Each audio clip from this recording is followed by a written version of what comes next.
Hello dear friends, പത്രമാരി സീരിയലിൻ്റെ പുതിയൊരു എപ്പിസോഡിലേക്ക് എല്ലാവർക്കും സ്വാഗതം. അപ്പം നമ്മുടെ നന്ദുവിനെ ഇങ്ങനെ കാത്തുകൊണ്ടിരിക്കുക കേട്ടോ, കുറേ നേരമായാലും പോയിട്ട്. അപ്പം ഇങ്ങനെ സംസാരിക്കുന്നുണ്ട്. നമ്മൾ പറഞ്ഞാലൊന്നും അവൾ കേൾക്കത്തില്ല. അച്ഛനെ കൊണ്ട് പറയിപ്പിക്കേണ്ടതായിരുന്നു, വിടരുതായിരുന്നു എന്നൊക്കെ ഇങ്ങനെ നയന പറയുന്നുണ്ട്. അന്നത്തേക്കും നമ്മുടെ സ്കൂട്ടറിൻ്റെ സൗണ്ട് കേൾക്കും കേട്ടോ. വന്നു വന്നു എന്ന് പറഞ്ഞിട്ട് എല്ലാവരും കൂടെ എണീക്കുന്നുണ്ട് കേട്ടോ. അപ്പം നമ്മുടെ കനക ഇങ്ങനെ ചോദിക്കുന്നുണ്ട്, എവിടെയായിരുന്നടി ഇത്ര നേരം, എത്ര നേരമായിട്ട് കാത്തിരിക്കുന്നു എന്നൊക്കെ ഇങ്ങനെ ചോദിക്കും കേട്ടോ. അത് പിന്നെ എൻ്റെ ഒരു ഫ്രണ്ട്സിൻ്റെ വീട്ടിൽ, രാകേഷിൻ്റെ വീട്ടിലാണ് പോയത്. അവിടെ പടക്കവും മറ്റുമൊക്കെ ആയിട്ട് കത്തിച്ച് സമയം പോയത് അറിഞ്ഞില്ല എന്നിങ്ങനെ പറയുവേ. അന്നേരം പറയുന്നുണ്ട്, നീ പോലീസുകാരനാണ്, പോലീസ് ആവാൻ പോകുന്ന കുട്ടിയാണ്, നോക്ക് മുഖത്തൊക്കെ ഒരു കള്ള ലക്ഷണം എന്നിങ്ങനെ പറയും കേട്ടോ. അല്ലാതെ നീ കള്ളിയാവാനല്ല പോകുന്നത് എന്നൊക്കെ ഇങ്ങനെ കനകയും പറയുന്നുണ്ട്. അപ്പം നന്ദു പറയുക, എന്താ അമ്മ ഇങ്ങനെയൊക്കെ പറയുന്നത് എന്നിങ്ങനെ പറയുക. നമ്മുടെ നയന പറയുന്നുണ്ട്, അമ്മ പറയുന്നതിലും കാര്യമൊക്കെ ഉണ്ട്, നീ ഇങ്ങനെ വന്നേ എന്നും പറഞ്ഞുകൊണ്ട് നയന നന്ദുവിനെ വിളിച്ചുകൊണ്ട് പോവുകയാണ്. സത്യം പറയടി, ഇന്ന് നിൻ്റെ കൂടെ ആരും വന്നിട്ടില്ലായിരുന്നു എന്നിങ്ങനെ നയന ചോദിക്കുക. അപ്പം നമ്മുടെ നന്ദു പറയും, വന്നിട്ടില്ലായിരുന്നു എന്ന് പറയും കേട്ടോ.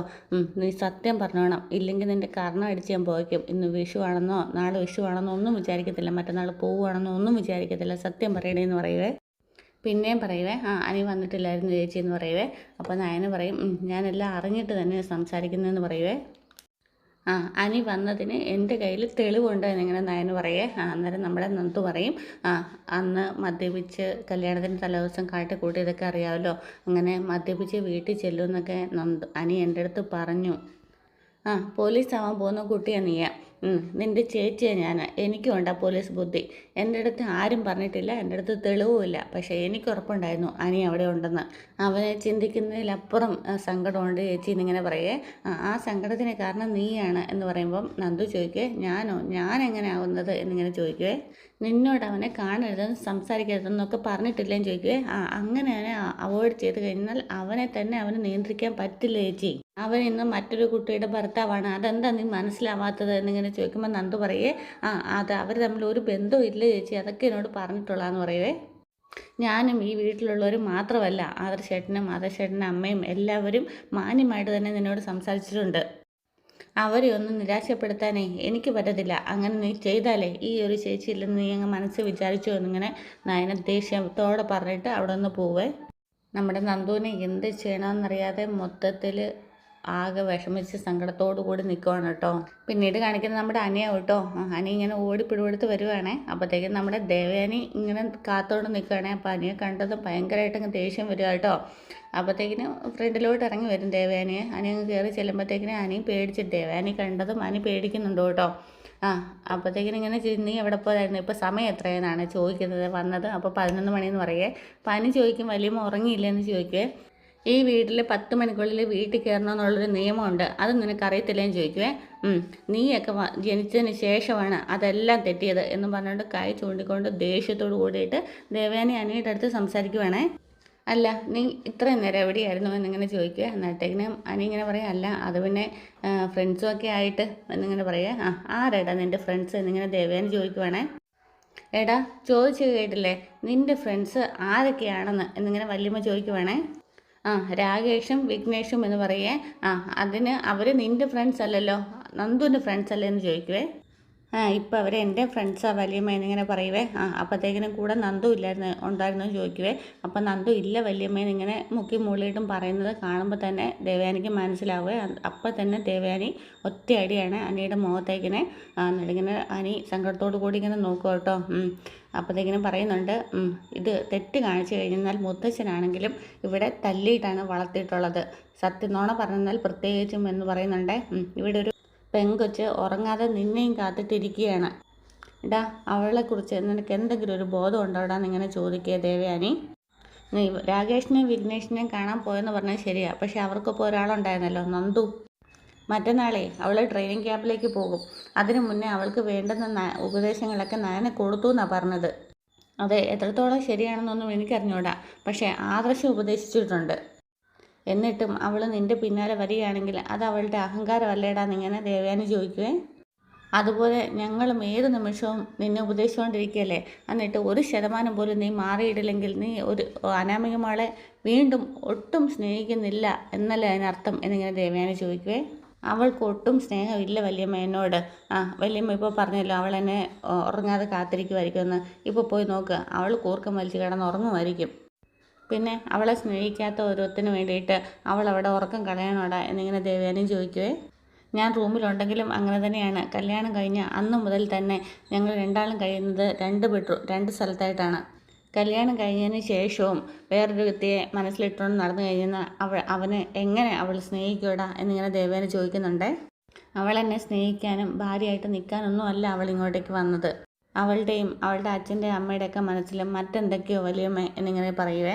നീ വെറുതെ അനാമികയെ പുറത്താക്കുന്നതിന് വേണ്ടിയിട്ട് ഓരോരോ കാരണങ്ങൾ ഉണ്ടാക്കല്ലേ അനി എന്നിങ്ങനെ വിരൽ ചൂണ്ടിയിട്ട് ദേവേന് പറയുന്നുണ്ട്. നിന്റെ അമ്മയ്ക്ക് അവളെ ഇഷ്ടമാടാ, ഈ പറയുന്ന എനിക്കും ഇഷ്ടമാണ്. എടാ അവളൊരു കൊച്ചു പെണ്ണല്ലേടാ, അച്ഛൻ്റെ അമ്മയുടെ ലാളനയൊക്കെ ഏറ്റു വളർന്ന കൊച്ച്. പിന്നെ ഒറ്റ മകളാകുമ്പോഴത്തേക്കിനും ഇത്തിരി ലാളനയൊക്കെ കൂടും. അച്ഛനമ്മമാരെ കൊഞ്ചിച്ചതിൻ്റെ അഹങ്കാരം അതൊക്കെ നീ കണ്ടില്ലെന്ന് നടിച്ചു പോകണം. നീ ഒന്ന് ആലോചിച്ച് നോക്കുക, നിൻ്റെ ഏട്ടനും ഏട്ടത്തെയൊക്കെ കല്യാണം കഴിച്ചപ്പോൾ ഏത് രീതിയിലാണ് പോയിക്കൊണ്ടിരുന്നതെന്ന്. ഈ പറയുന്ന ഞാൻ ഉൾപ്പെടെ നയനെ തള്ളിക്കളഞ്ഞില്ലേ?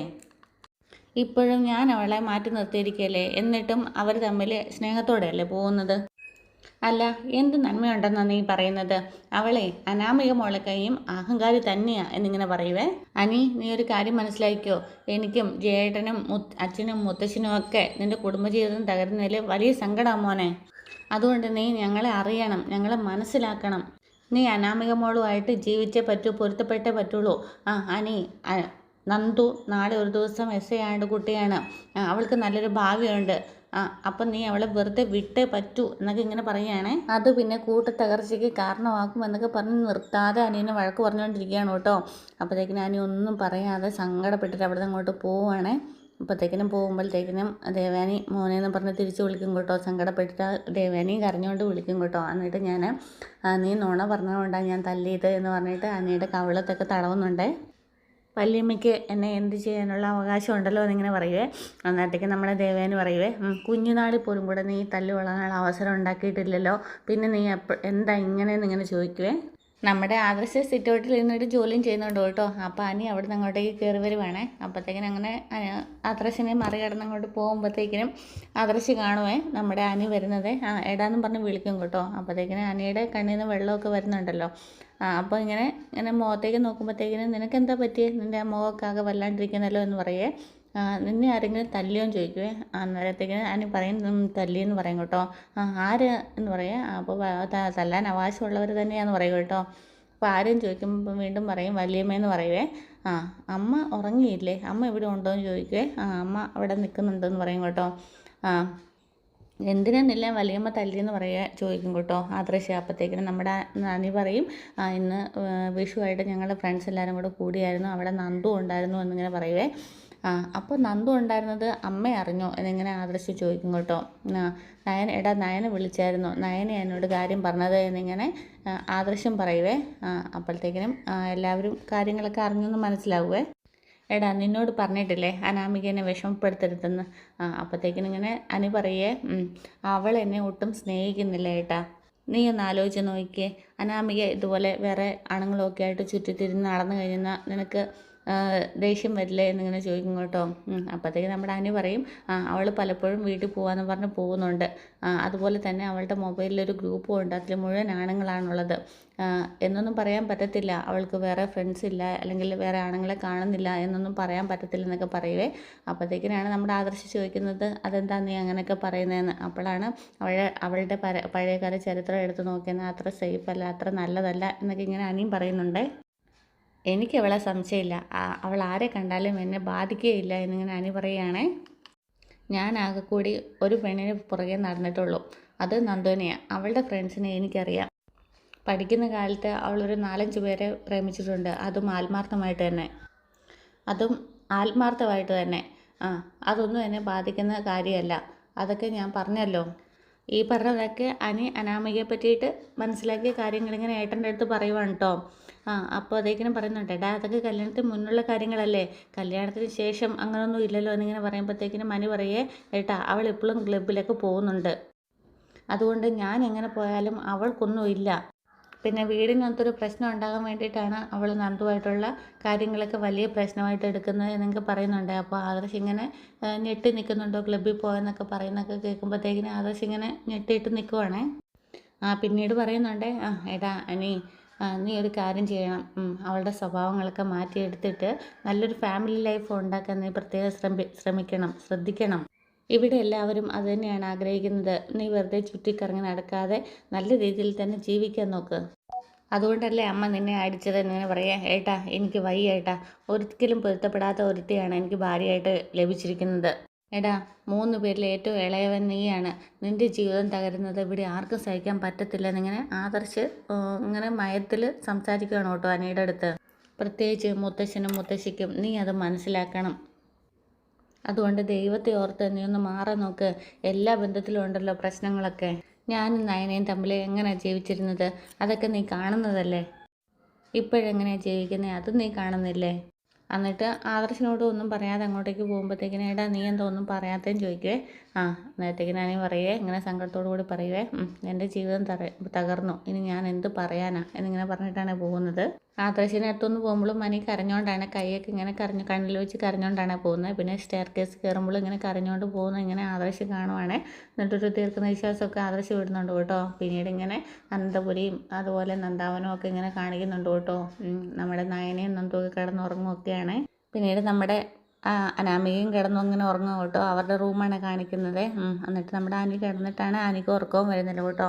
ഇത്രയെല്ലാം പ്രശ്നങ്ങളുണ്ടായിട്ടും രാത്രിയിൽ ഫോൺ എടുത്തിട്ട് വീണ്ടും നന്ദുവിന് ഗുഡ് നൈറ്റ് മെസ്സേജ് അയക്കും കേട്ടോ നമ്മുടെ അനി. പക്ഷേ അത് കാണുന്നത് നമ്മുടെ നയനയാണ്. ഇത്രയും അപ്പോൾ അനാമിക അടുത്തുണ്ട്. എന്നിട്ട് പോലും കൂടെ അനി ഇങ്ങനെ ഗുഡ് നൈറ്റ് മെസ്സേജ് അയക്കണമെങ്കിൽ ഈ പോക്ക് പോകുന്നത് ശരിയല്ലല്ലോ എന്നിങ്ങനെ നയന മനസ്സിൽ വിചാരിക്കുകയാണ്. അപ്പോഴത്തേക്കും നമ്മുടെ അനി പതിയെ മൊബൈലൊക്കെ എടുത്തുകൊണ്ട് റൂമിന് വെളിയിൽ വരുന്നുണ്ട്. എന്നിട്ടിങ്ങനെ മൊബൈലിൽ മെസ്സേജൊക്കെ കണ്ടല്ലോ, എന്നിട്ട് എന്താ തിരിച്ച് മെസ്സേജ് വിടാത്തതെന്ന് ഇങ്ങനെ അനിയും വിചാരിക്കുന്നുണ്ട് കേട്ടോ. അപ്പോഴത്തേക്കിനും ഇങ്ങനെ നയന എണീച്ചിരുന്നിട്ട് ഇങ്ങനെ മനസ്സിലിങ്ങനെ പറയുകയാണ്, സ്നേഹിക്കുന്നവരെ രണ്ടാക്കണ്ടായിരുന്നു. ഇനിയിപ്പോൾ എന്താണേലും കാര്യങ്ങളൊക്കെ കഴിഞ്ഞു പോയി, ഇനിയിപ്പോൾ അതൊന്നും നടക്കത്തില്ല, രണ്ടുപേരെയും വേറെ പിരിച്ചേ പറ്റുള്ളൂ എന്നിങ്ങനെ മനസ്സിലിങ്ങനെ പറയുന്നുണ്ടേ. പിന്നീട് നമ്മുടെ നയന കിടന്നുറങ്ങുവേ. പിന്നെ കാണിക്കുന്ന നമ്മുടെ നേരം വെളുത്തു കേട്ടോ, നമ്മുടെ വിഷുവാണ്. അപ്പോൾ ഇങ്ങനെ കണ്ണനെ കാണാൻ വേണ്ടിയിട്ട് ഇങ്ങനെ നമ്മുടെ കനക നമ്മുടെ നയനയുടെ കണ്ണൊക്കെ പൊത്തിയിട്ട് വരുന്നതാണ് കാണിക്കുന്നത്. അതുപോലെ തന്നെ നവ്യയുടെയും കണ്ണ് പൊത്തിയിട്ട് വരികയാണ്. അപ്പോൾ രണ്ടുപേരും കണ്ണനെയൊക്കെ കണി കാണുവാണ്. എന്നിട്ടിങ്ങനെ നയന ചോദിക്കും, അമ്മ അച്ഛൻ എന്തെങ്കിലും ചോദിക്കും കേട്ടോ. അന്നേരം പറയും അച്ഛൻ കണ്ടിട്ട് അമ്പലത്തിൽ പോയി എന്ന് പറയും കേട്ടോ. പിന്നെ കൈനീട്ടമൊക്കെ ഓരോ തൊട്ട് വെള്ളി നാണയം നയനയ്ക്കും കൊടുക്കുന്നുണ്ട്. പിന്നെ നവ്യയ്ക്കും കൊടുക്കുന്നുണ്ട്, നന്ദുവിനൊക്കെ കൊടുക്കുന്നുണ്ട്. എല്ലാവരും കാൽ തൊട്ട് തൊഴുകയൊക്കെ ചെയ്യുന്നുണ്ട് കേട്ടോ. നന്ദുവിന് പ്രത്യേകിച്ച് ഉമ്മയൊക്കെ കൊടുത്ത് കെട്ടിയൊക്കെ പിടിക്കുന്നുണ്ട് കനകദുർഗ. അങ്ങനെ സന്തോഷത്തോടെ നയന ഇറങ്ങി വരുന്നിടത്താണ് ഇന്നത്തെ എപ്പിസോഡ് പൂർണ്ണമാകുന്നത്. അപ്പോൾ ചാനൽ ഇഷ്ടമായെങ്കിൽ സബ്സ്ക്രൈബ് ചെയ്യാനും ഷെയർ ചെയ്യാനും കമൻറ്റ് ചെയ്യാനും മറക്കരുത്. Okay, thank